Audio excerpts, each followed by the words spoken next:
Hi, I'm George Norrie, and welcome to our Coast to Coast AM YouTube channel. Have fun, tell your friends, and share us with everyone. You can also find us on Facebook, Twitter, Instagram, TikTok, and Coast to Coast AM's mobile app. And always remember to log on to our website at coasttocoastam.com for daily articles, the best paranormal information, and all you need to know about your favorite guests. And now you can become a Coast Insider directly through the Coast mobile app. We welcome our international listeners and even offer a free 2-week trial. So don't delay. Become an insider today. Up next, Stephen Machat back with us. His latest work, Unraveling the Bible, the Colonization of Earth and the Making of Mankind, an amazing story. And he's next on Coast to Coast AM. And welcome back to Coast. George Norrie with you. Stephen Machat back with us, entertainment icon and worldwide entertainment attorney, film producer, music producer, and best-selling author. He's the owner of record labels, has represented numerous music industry celebrities, including Peter Gabriel, Genesis' the great Phil Collins, Leonard Cohen, the late Phil Spector, Electric Light Orchestra, Snoop Dogg, and much more. Stephen, welcome to the program. Thank you for having me. Looking forward to Very this. happy. The news to begin with was very interesting. Oh, indeed. You tell me it how covers everything. Tell me how you, as an entertainment reporter and lawyer, got involved in unraveling the Bible. The naked truth is, it's all I wanted to do in my life. So, being an entertainment lawyer, manager, producer, it gave me a license to go all over the world. And I just didn't understand this pull of a God. Why do people sit and give away their powers to the God? And they tell you it's in the Bible. And the whole thing didn't make sense to me. And you're talking about gold. Why is gold the standard?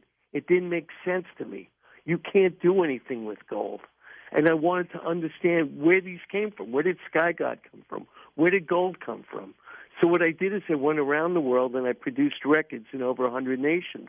And when I produced records, it's like I was in Saudi Arabia, Dubai to be more accurate, at an oil convention. I was involved with the oil companies, and all these people wanted to talk to me about when I was doing my deal was, what was Ozzy Osbourne like? What were the New Edition like? And it gave me the opening to ask them, what are they like? What's the difference between a Shiite and a Sunni? Why is there a difference? Who's this prophet that will be coming back that wasn't able to fulfill his life journey? And all of a sudden, you start putting together the stories. I did a movie called Anaconda, and I was there when the Japanese embassy got invaded, and every American was supposed to get out, and I'm like, I ain't leaving. So what I did is I employed people to take me around the artifacts of Peru. I ended up in Bolivia. I ended up all over Egypt 3 times. I actually employed the people that ended up being part of the Arab Spring, and I was with my son, and everyone but me is dead. My son unfortunately died. Oh, I'm sorry to hear that. When he died, we had a record label, and I wanted him to be talking about all this because I was giving him whatever wisdom I had. I lived with Native American Indians. I made their music. I wanted to know what they believe in. Why did the Christians decide they were savages when I don't think they were? I went all around Africa producing music. I wanted to know about their religions. I wanted to know what happens when we die. And straight up to all you listeners, I don't believe we die. And that's in I did the Book of Earth series, and what I did before I leave Earth and I ascend, I give you the Bible. This is where it all begins. Because there's something in the Bible, and I always knew it is a story. And in the book that I wrote, I tell you the story.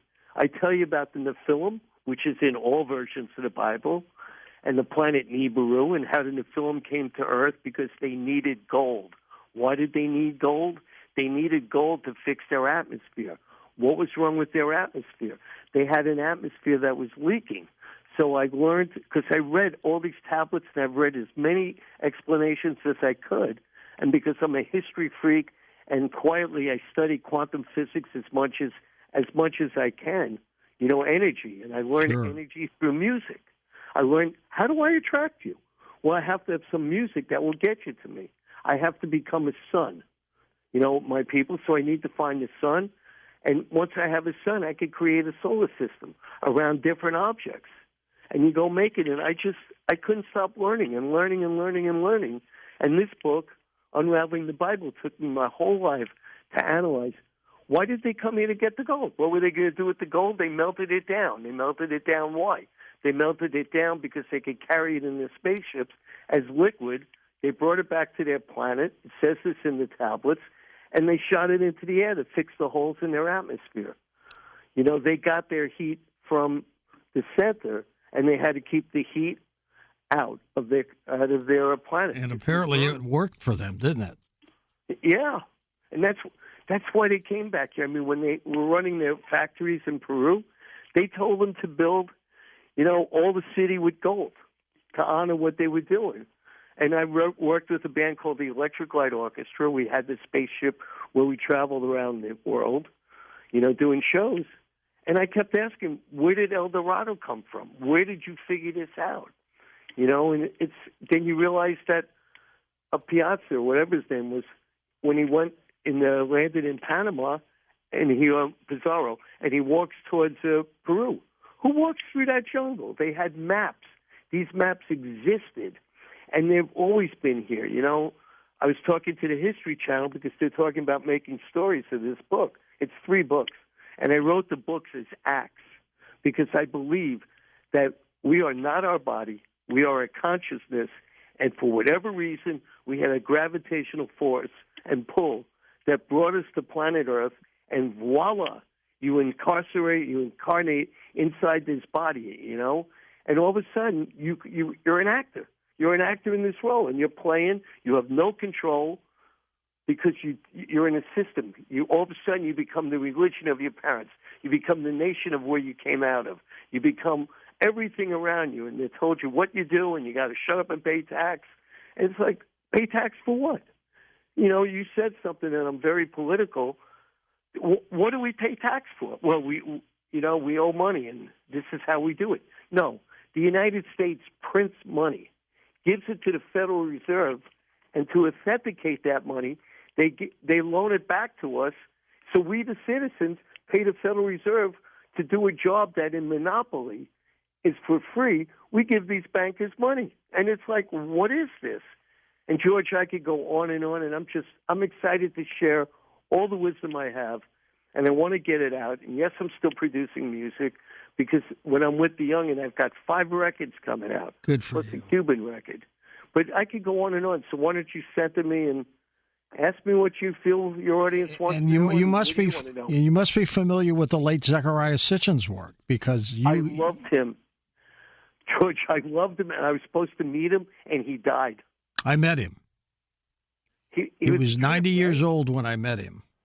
Right before he passed on, I was honoring him at a Conscious Life Expo. We were giving him an award for a lifetime achievement.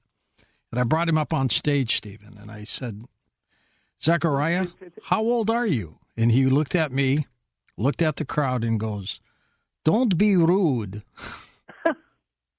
But he was 90 years old. But what a great theory he had, much like what you have. It's not a theory. It's the only thing that works. To me, it's truth. But that's my truth, and that was his truth. I've read every book he wrote. And by the way, you have to analyze it and then analyze it. And if you marry it to the timeline of man and all the reported stories that come out of man, and then when you marry it to the myths and legends of certain territories, it's like, this is absolutely fantastic. This is the play of Earthlings. This is what happened. Well, his theory and your theory is that the Anunnaki came down here to create human beings for workers to get this gold extracted for them, right? Sort of. Here's why I'm saying sort of. The Nephilim came to Earth from planet Nibiru, and when I was younger, we had the Apollo team that went to the moon. Yep. They called the team of Nephilim that came to Earth the Anakis. Wow. And then what happened was, and I've read all these tablets, they had fast time, FaceTime. They had, and it's all in my book because the book Unraveling the Bible is 7 acts, And what they would do is they would FaceTime and they would speak to the elders of their nation. They had a king. His name was King Anu. King Anu had two children that were central in this. He had Anli, that's my interpretation of those letters, and he had another one named Enki. Enki became the major scientist that came down with the space, called them Space Invaders. And they found the gold. They found the gold in the Persian Gulf, but it was only in nuggets, and then they had to travel to Africa. Down South Africa they found it. They were floating around the space here. You know, they had their helicopters, they had their boats, they had everything we have now. And what happened was, when they got into Africa, they had to get into the mines. It's married. It's married actually to the paintings in those South African caves. As far as Nibiru is concerned, Stephen, where do you believe it is? What I could research, and by the way, I had a blast researching this, and I could not have done it without the Internet. So here's what I know. There are 9 planets that rotate around our sun. But there's a 10th planet that somehow or another comes in it's like if we're sitting in an amusement park and the horses go round and round at the, you know what I'm talking about? The merry-go-round, yeah. The merry-go-round, right? So all of a sudden they go around at 360-degree sort of angle. This other one called planet Nibiru, it comes around and it comes from, say, left field, and it goes to the batter's box. And then it swings back out to left field, sort of like a comet. And it's supposed to be a planet in our solar system. 3,600-year orbit, right? A 3,600 Earth-year orbit. Mm-hmm. And that's the most important element I could give you. And I've learned all this. We live in a body. Our body has, at most, max, 120 Earth years.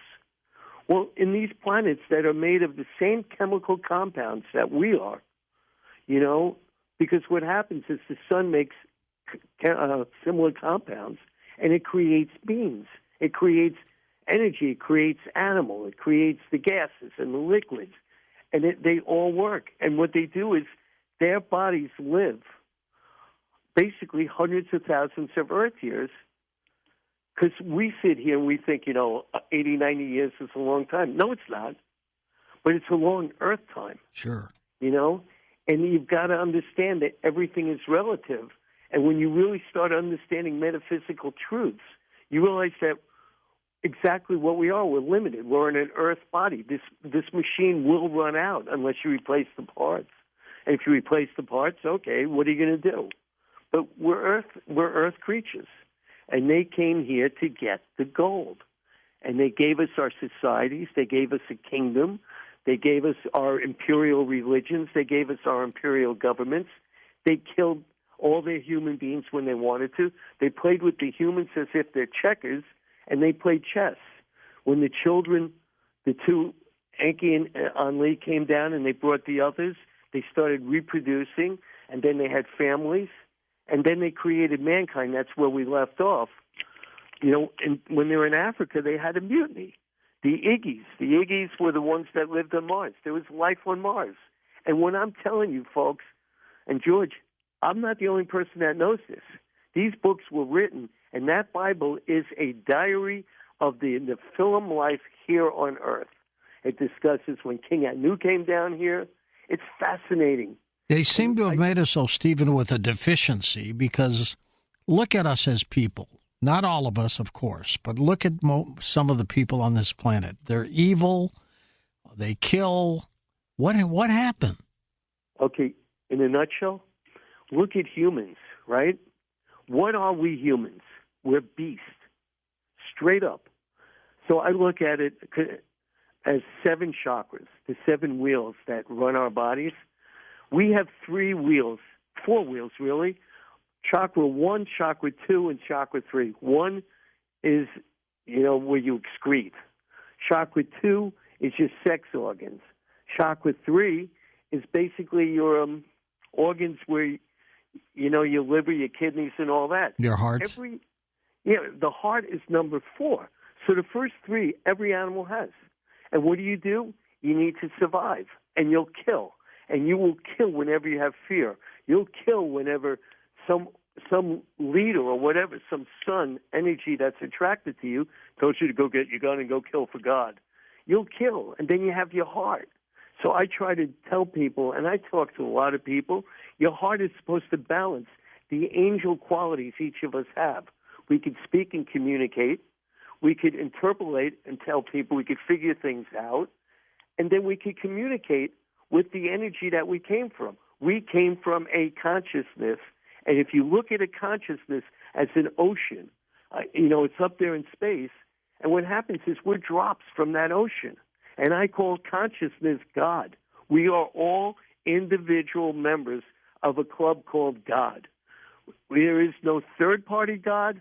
That it's all crap. We're living on planet Earth. Planet Earth has its own rules.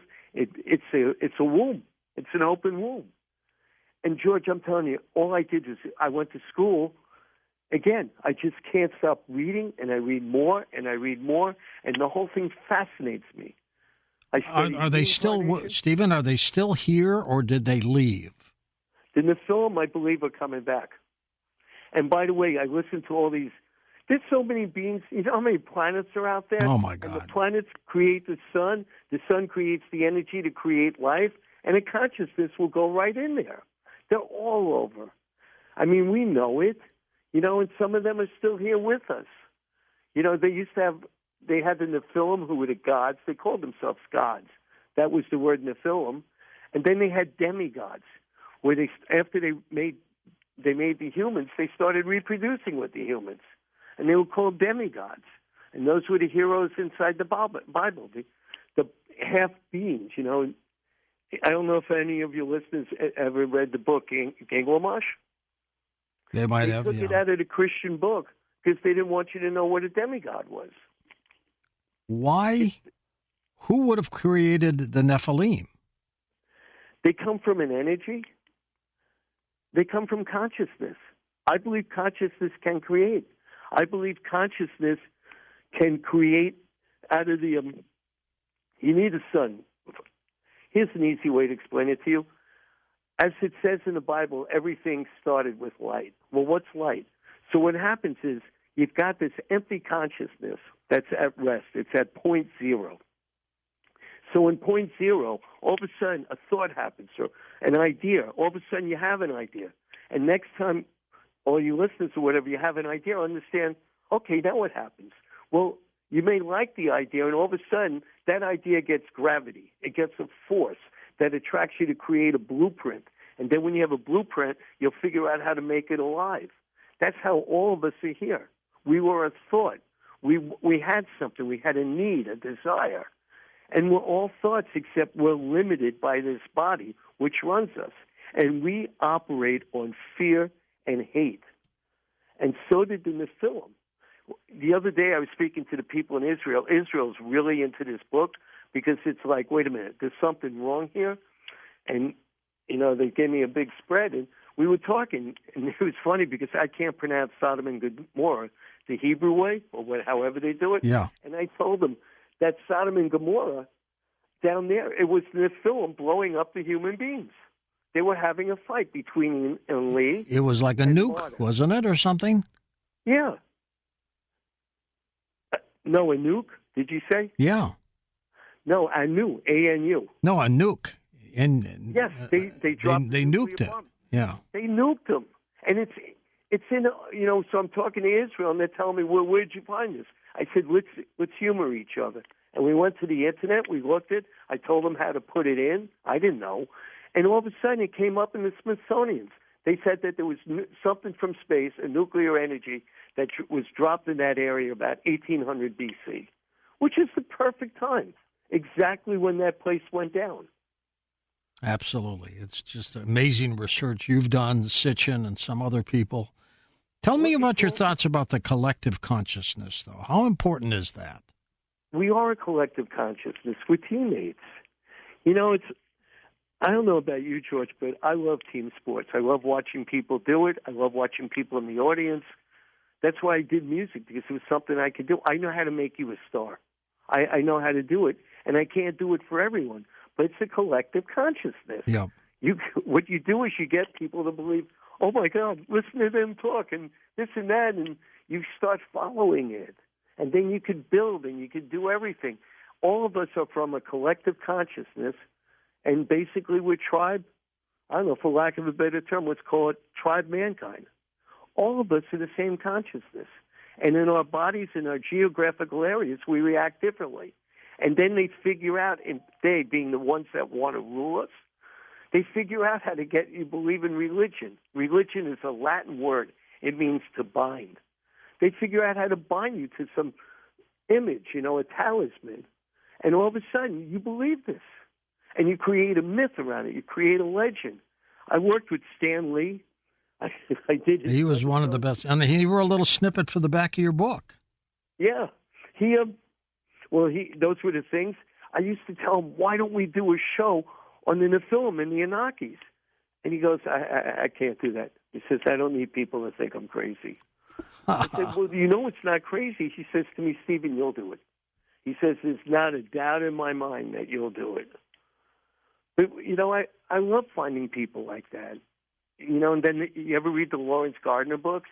Oh, all of his. He's been a great guest of the program. And I tried to Eric von Däniken, of course. You've read his works? Yeah. That book was given to me by the Kinks manager in '68, and that's what started me. He gave me the book when I was with them. My dad was there. Chariots of the Gods. Yep. And when they gave it to me, it was over. And then King Crimson came out. I marry everything to music because it's vibration. And all you and I are vibrations. And we attract each other, or we repel each other. But they don't teach you that. That's how a boy and girl or a lover, whatever, they meet because they have energy. And then sometimes it dissipates and goes bye-bye. When you tell people who don't understand this concept that we're talking about in the book Unraveling the Bible, what is their reaction? And I don't mind this either. They think I'm nuts. But the reason that they have to listen to me because I'm different than all the others that have ever done this. I could sit with you, and you and I could get together, and I could figure out how to put something out there that will make us money. I know how to market stuff. I know how to promote stuff. I know how to sell it.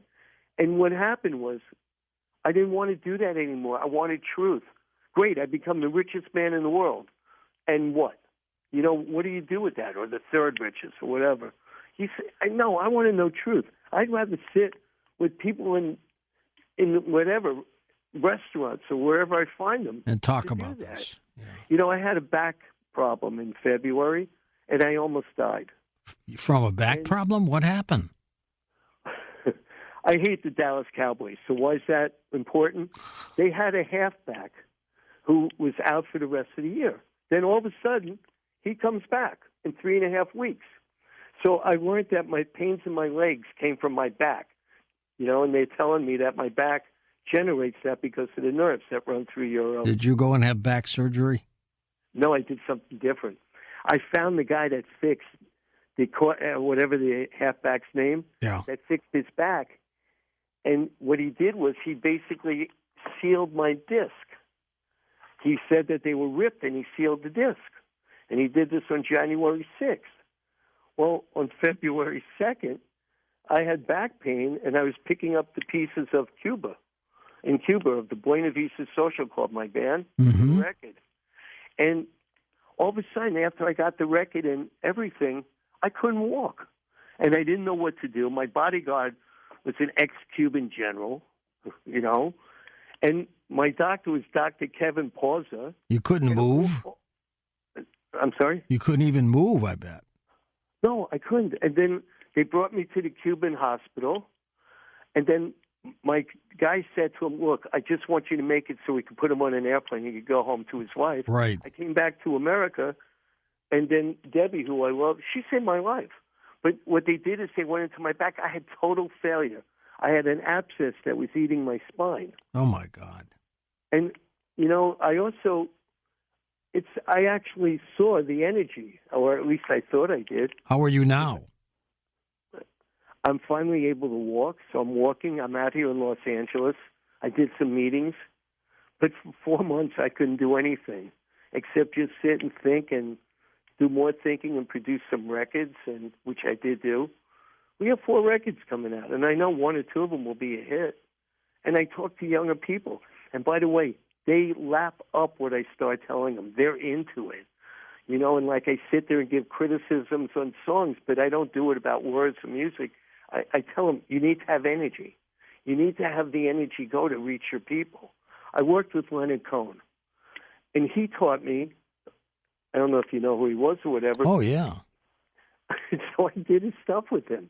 So when we did his stuff, I learned this guy's negative, and he wants to be a victim, you know. And it's like, okay, I get it. So how big's your audience? But victims love victims, and they sit there and they create tribes, and all they do is talk about how bad things are, which is really crazy. Like that song, Hallelujah, which everyone thinks he's talking to God. When he finished the song, he came into my office and played me the song on his tape, and that whole song was about finally basically being able to make love with the woman he had been chasing. That's why you said hallelujah, right? Yeah. Could you imagine? In everything I'm telling you, I'm like showing you I'm a roulette wheel. I love life.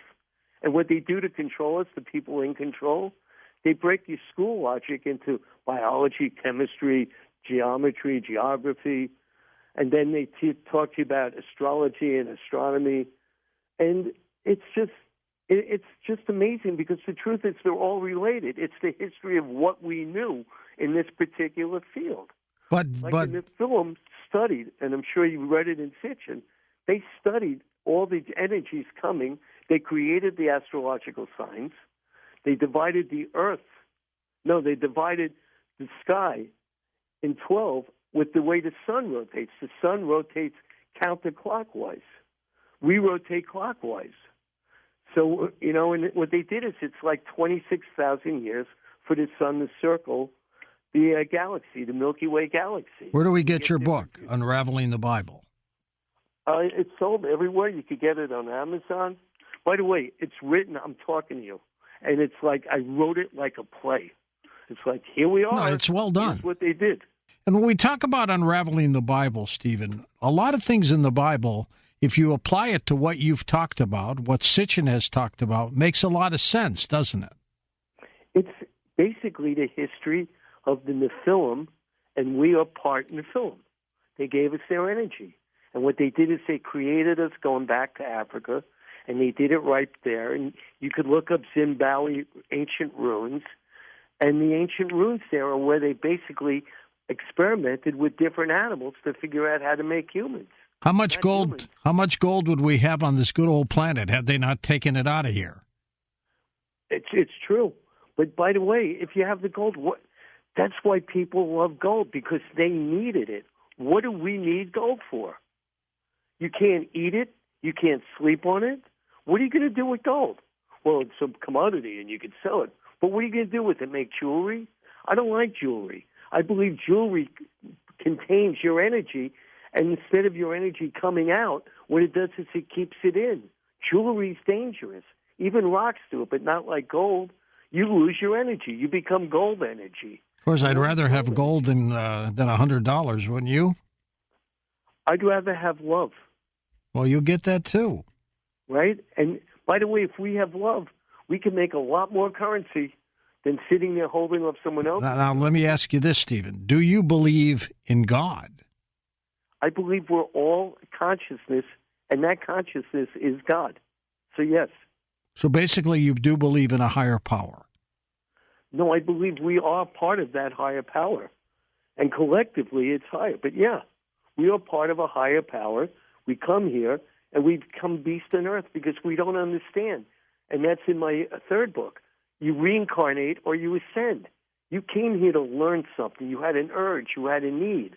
You had an individual need, and you left your group. So what happens is you slowly put it back together again, where all of a sudden you're like, let's go back to the group. And you let go. And I started telling you earlier when I was in the hospital, I went out, and all I saw was this energy. And the energy was vibrating to me, and I felt like it was saying to me, you could go or you could go back. And I'm like trying to communicate with him without talking. It was just energy that we were sending each other, because when you and I talk, we're vibrations. And the vibrations, you communicate through vibrations, and you hear vibrations. And like our musical notes, there's 7, and there's 7 parts in it all. So there's like 49, but there's so much more. You look at the bugs, they communicate. You look at the whales, you look at the dolphins. The solar system is energy, it's vibrations. I firmly believe that there's an entire energy, and all you and I and everybody is, we're just a drop from that consciousness of God. We are God. I find it fascinating that with your music background, you're so into this. I think that's so cool.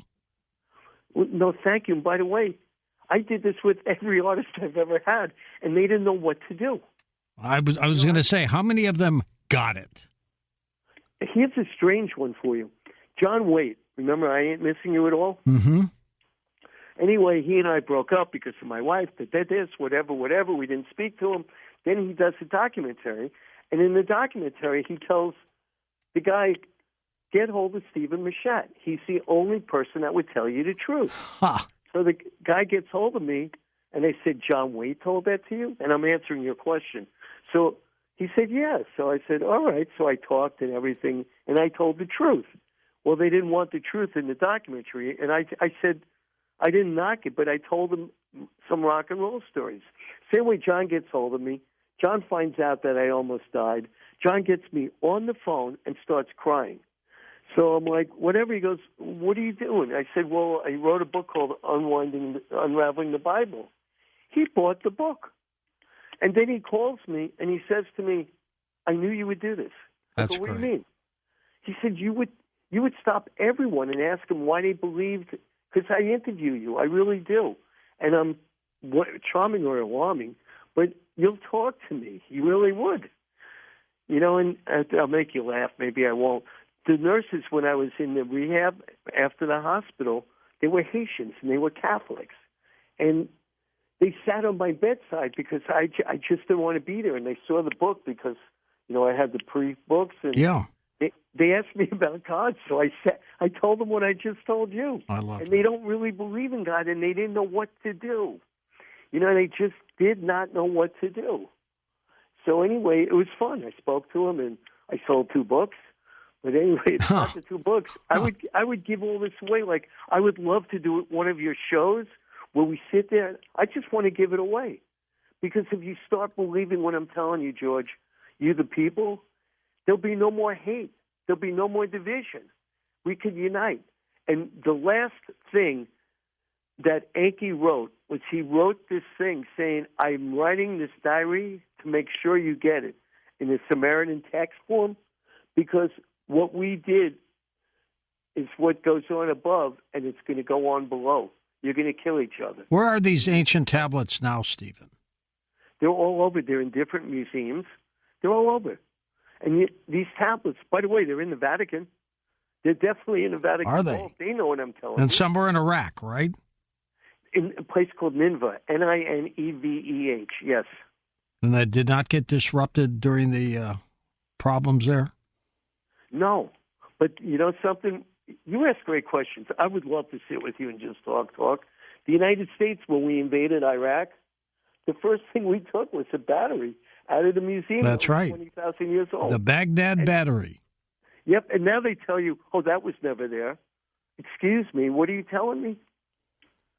I spent a lot of time studying the Indian cultures and everything in India. Well, I'm in Los Angeles right now. How long are you here? I'm going home Wednesday morning. Wednesday, okay. And home is where? Time tomorrow. Where's home for you? Right now we're in Delray, Florida. Ah, okay. Let's take some calls. You ready? Yep, I'm ready. Joe, Long Island, New York. Start us off, Joseph. Yeah, hi, Stephen. I'll bring up 2 things. First of all, if you look back at some of the animals, I think the word unicorn is used in the Bible, and there's some question of almost like hybridized animals, like a cross between species that you don't see now. And my other thing would be the story of David and Goliath. it says that Saul was a foot taller than everybody else, which would probably be the equivalent of a 7-footer or something close to a 7-footer, yet he's not mentioned as a giant, so I assume that Goliath was a lot taller than, say, 7 feet. Well, I mean, right now, San Antonio's got a center that's 7'5" from France. And David and Goliath, it's the story. Saul was not a leader. They wanted the king to be a leader. So David killed the person that was basically incarcerating their lives, or the being that was. Whatever he was, yeah. Yeah, I believe all that. I believe everything there is based on truth. And then when stories get out of hand, they make myths and they become legends. I'm dying. You want to have a great trip, Stephen and George and our wives? Let's go to Madagascar. They have elephants that fly there. Like, where did this come from? You know, they have all different. They definitely did. They were looking for the perfect worker. And what happened was, and they write this in the book, guys, it's in those tablets, they said they needed to get permission from the elders on the planet to go create a new species because they did not know if that was Earth's fate or the Nephilim destiny. And, you know, I sat there intellectually dividing fate and destiny, and they tell you exactly how they created. It's outrageous. They created mankind in 5 stages. God said, let there be light. What was that all about? Okay, it's what I told you earlier. If you and I have an idea in your head, you have light. So you give light. It's a color, and then a color becomes vibrations. It could be ultraviolet. It could be ultra red. And what happens is it starts traveling. It vibrates, and it's a song. And it's vibrations. And what happens is it creates gravitational forces. And as it gets hot, as it gets really, really hot, it becomes the sun. And then the sun takes that energy that made up the sun and spits it out. It makes different chemicals. And if you look at your chemical charts, and when I was a boy, I kept asking him, why is this? It's like a lineup. It's like a batting lineup. What is this? Here's 1 for oxygen, 1 for hydrogen, here's 2 for oxygen. And you just add it up, you could see how they created basically the invisible hand. I believe in an invisible hand. I definitely do. And I believe that we all have a reason to be when we get out of this place called Earth. You know, you don't die, your energy. You will come to a rest at absolute zero, but you'll never get absolute zero because you're going to have a thought. You belch, you fart, or, whatever it is, and you become a living organism. You want something. We have a consciousness. Let's go next to Cheryl in Washburn, Missouri. Hello, Cheryl. Take it away. Hey, George. And hi, Stephen. How do you determine like the things about whether or not this is like actual physical, abstract, or the good or the evil? If you believe in either, I mean, what's your determining factor and variable that makes a difference? I don't follow your question, Cheryl. Explain it a little better. All right. In regards to, it's so easy to kind of just like say. Cheryl, are you with me? Yes, I am. Explain your question a little better. Okay. Go ahead. Who is a person to determine good or evil? And what are the variables in regards to such? Who determines good and evil, Stephen? That's from within us, isn't it? Yeah, well, yes. You're spot on in the way I tell people this. If I tell you something, am I telling it to you so I could help all of us? Or am I telling it to you so I could help myself? And if I tell it so I could help myself, like I'm going to build a restaurant, right? Do I want to share the restaurant because I want to make money and I don't care what I serve you? Or do I want to make it because I love you and I want to share my love of food? If it's like a government. What are they doing? Are they working for all of us or are they working for themselves? So the message really is, when you hear it, are they working for themselves or are they working for the people that they work and represent? So if you could show everyone that they're all the same tribe called consciousness, maybe you make everyone understand. It's okay to have everyone do something. It's okay to create a society based on everyone having a position in society. it's okay. And by the way, if you reverse evil, E-V-I-L, it's called live. You live, L-I-V-E. Yep. Cornelius is with us in Louisiana. Hey, Corny. Hey there, George and Stephen. Boy, I'm really enjoying the show. Stephen, I was just telling Tommy, the call screener, and of course, go LSU. We won the title in You did well. You did well. That's right. Yep. You're the first college ever to win basketball and baseball. Yeah, the girls won in football. basketball. Hey, Stephen, I come from a biblical background, George. I'm the God, Guns, and Gold man, the Bible, Bullets, and Beans man. And when I read the Bible, you're just a little bit off. I believe God the Father, God the Son, and God the Holy Spirit made man. Now, the fallen angels, I believe, are what you're dealing with. And, George, I'm going to break some news on the show. On News Nation, Brian Enton was in for Ashley Banfield, and they're saying that these aliens are real. Senator Rubio got on and said, yes, we're going to try to expose the alien agenda, which to me is the fallen angel agenda, and that's where the Nephilim come in. Now, the Watchers were the fallen angels, and they watched the daughters of men and had sex with them, and that's how we got the giants and stuff like that. So my question to you, Stephen, these aliens and with artificial intelligence like the other guy was asking, will this lead to the mark of the beast and the end times? Thank you, George. God bless Coast to Coast AM. Do you believe in end times, Stephen? I believe everything comes to an end and becomes something else. I believe that it starts with creation, then you perpetuate the creation, and then what you do is you have Shiva come and stop it so you could create new things. Life cannot go on if it's always the same, because it becomes less each time you do it. Each time the earth rotates around the sun, we actually lose part of earth. You know, it's like having a car. And what you said about the Holy Ghost and, you know, and the Father and the Son, the Holy Ghost, I'll give you another way to look at it, that's consciousness. Yes, consciousness made the sun, the solar system, the galaxies, the universe. It made it all. That's very probable.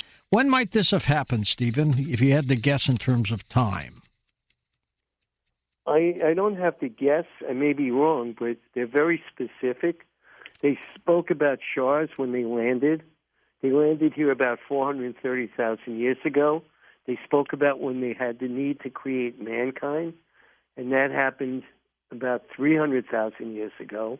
And then the scientists on planet Earth are reporting that somehow, miraculously, mankind changed, and there's about 300 enzymes that never appeared on Earth before.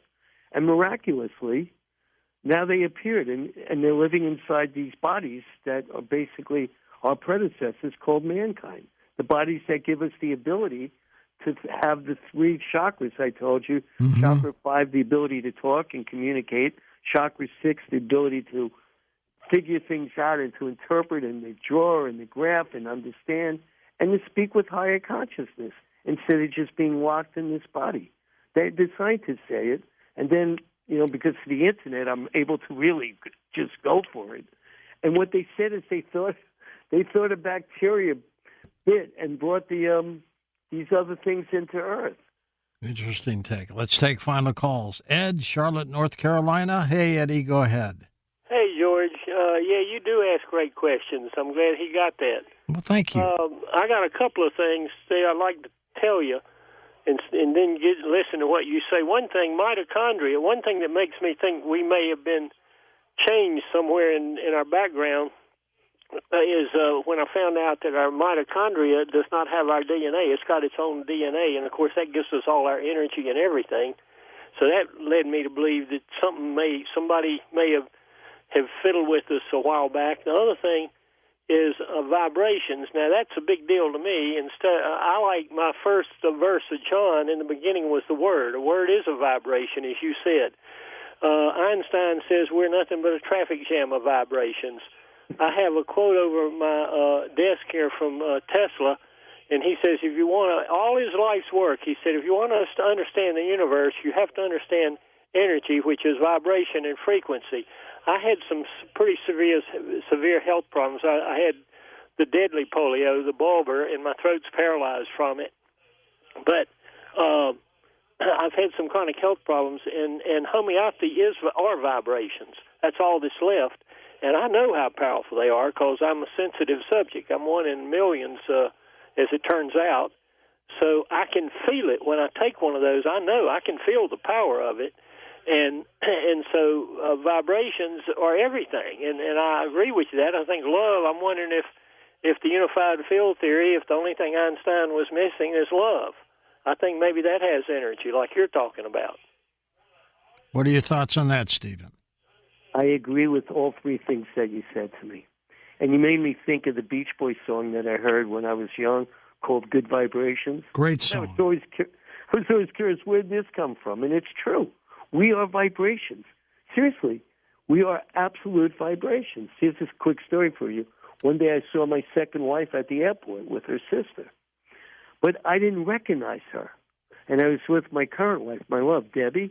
And it took me, Debbie said, I can't believe you didn't say hello to your wife. I'm like, where was she? And what happened was she changed so much. Her energy changed. And it was just, you recognize people by energy. It's in your face. It's in your eyes. It's in your smile. It's in the way you talk to people, the way you stand, the way you walk. You present yourself or you hide from yourself. It's all vibrations. And I hope you're getting better. And you're a very bright man. Everything you said about mitochondria, 100% true. Right on. Where did this come from? But we are prisoners. We are stuck in Earth's body until we're released. And when we're released, it's in my book, We've Got to Get Out of This Place. You can either reincarnate. I studied with as many people as I could get out of India to teach me all this. And that too is India, or how to ascend, how to get out of here. I studied the Egyptian Book of the Dead and the Indian Book of the Dead, and I spoke to people who profess to being geniuses on it. And the word genius, by the way, is Latin, and it means in touch with spirit. So there you go. And by the way, the guy in Serbia, I loved him. We were in Serbia for a while. I did a festival there called Exit. I spent as much of the days as I could just looking through all his experiments. That's fantastic. Anyway. Linda in Spokane, Washington, west of the Rockies. Hey, Linda, go ahead. Hey, George, thank you for taking my call. I was going to ask Stephen about Enki and Enlil's current plan. I read an article a while back about how Enki and Enlil, the two brothers, never got along, and there was a nuclear world war at one point, and then after that, Enki was given the planet, I guess you could say Earth, and Enlil became the sky god. And Enki is a descendant of Noah, and I think it's a long line of royal bloodlines, probably connected to the Nephilim and the Wachiko, whatever that is. And he created this religious system of control and threatening hell. She knows a lot about the brothers, Stephen. Yeah, if I may just edit you, they were two half-brothers. Enki was the scientist. Enlil was the commander. Enki had a son called Marduk. Okay? Marduk was given Earth when the Nephilim left. Marduk is the one that declared war on mankind. And he just made a mess. And in my book, because I've done whatever I did, I believe all the Greek gods existed. And what happened is they were able to go territory to territory, so they made new legends of themselves under different names. I believe Zeus, Ra, the whatever his name was from Babylon, they're all Marduk. Marduk ruled Egypt. Marduk's the one that created the pharaohs when he ruled it. All these children of Anu and the grandchildren of Anu were given different sections on Earth to rule over because they had nothing else to do with their kids. They had nothing to do with it. If you look at the King of England and his grandmother, Elizabeth, You know, when the sons became princes and they got married, they gave different territories to their wives. And by the way, when in the book, and from what I got from the tablets, the entire kingdom is the same thing. They come down with the crown. You got a crown. You got a scepter. And they have pictures of the Holy Roman emperors holding a ball representing planet Earth, and they're telling the population that, they being the Catholic Church, that the population, if you go too far east, you'll fall off Earth. They had the ball. There's maps from 1518 in Turkey. You could Google it, 1518 Turkish map, and just keep hitting it.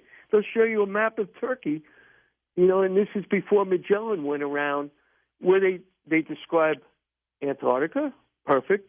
They describe South America and how you get around into the Pacific. And it's all there. It's really there. And, you know, yes, I'm selling books because I want to give away the knowledge, but I'm telling you, go into that book, and it took me so long to write and rewrite because I had to figure out all the names and all the family members. Let's go east of the Rockies. Ryan's with us in Cincinnati, Ohio. Hi, Ryan. Hey, how you doing? Yeah, I was just trying to put up a few things on the Nephilim. Genesis 6:4 says, when the giants were in the land before the flood, Numbers 13:33 lets you know that they were definitely there and that they're the sons of Enoch. Question here is, the sons of Elohim that saw the daughters of man. This has been interpreted in various ways. The first state that angels have made marriages with women on earth. The second states that there are higher class marriages, or that made marriages with the lower class. The last and most probable states that the righteous line of Seth made marriages with the wicked line of Cain. There are three reasons why this is later viewed as the favorite thing and first. The passages refer to man's sins and evil thoughts. Nothing is stated concerning angels. Second, Yahweh states that the angels are neither given in marriage nor have or in marriage because they don't have genital parts. Matthew 22:30. And the third similar example warns that Israel intermarrying with the pagan nations. Moreover, the sons of Elohim are common references to mankind, not the fallen angels. All right, interesting take on that. We'll be talking about angels next hour, Ryan, by the way, so make sure you're part of the program. I guess, Stephen, go ahead. Ryan, what you just said is interesting, and if you read my book and then compare it with your knowledge, you'll see that according to what I have in this book, you're not far off, because they did reproduce with humans, and they made demigods, you know, and that's the entire bloodline, that's the entire theories that are running around with the Egyptians and everything. You're not far off according to what I wrote, but you have different people who wrote what they wrote because they misinterpret the Bible. You know, the Nephilim were the gods that created mankind from the species that are here on Earth, and they gave us the ability to think, and we were not yet developed enough to think like they are. But we're getting there. We're getting there, and just all I can tell you is just enjoy what's there and go for it. Just fascinating. Would you love to be in a time machine, Stephen, and go back and just witness this? You know, I'm going to tell you, you may think I'm crazy, but I can visualize what went on in the past. I could see it. I feel it at times. You know, and a lot of things in the past, the way they annihilate people, it's just fascinating. And who are they? The ones that believe that Sky God said, I could go kill this person or that person. Yeah. It's like, what is this? Take a moment and tell us about your websites, my friend. Okay, so I've got a couple of websites. There's StephenMachat.com. You could learn who I am. You could see my past. It's STEVENMACHAT. I list all my books for you. Then I made a website called Unraveling the Bible. And what I did is I have cartoon images of me reading the table of contents that's been divided into acts and then scenes. So that's up there. And then I have my SSK records where I show you my new artists and everything. But my goal is for people to understand that we're made in love. When our parents make us, they use two instruments to make love. And the love that they make it's a vibration of love. We come out happy. And if we could undo all the hate and the resulting war and poverty, we'll come out way ahead. We really will. I hope so, Stephen. It doesn't have to be that way. Stephen, thanks for being on the program. Keep in touch with us, okay? George, I'd love to, and I thank you. Take care. Stephen Machat, his name of the book, Unraveling the Bible, Fascinating Discussion. The Coast mobile app is now available for download on iPhones and Android devices. You can become an insider directly through this app. This is a great option for our international listeners, and new users will also receive a free 2-week trial.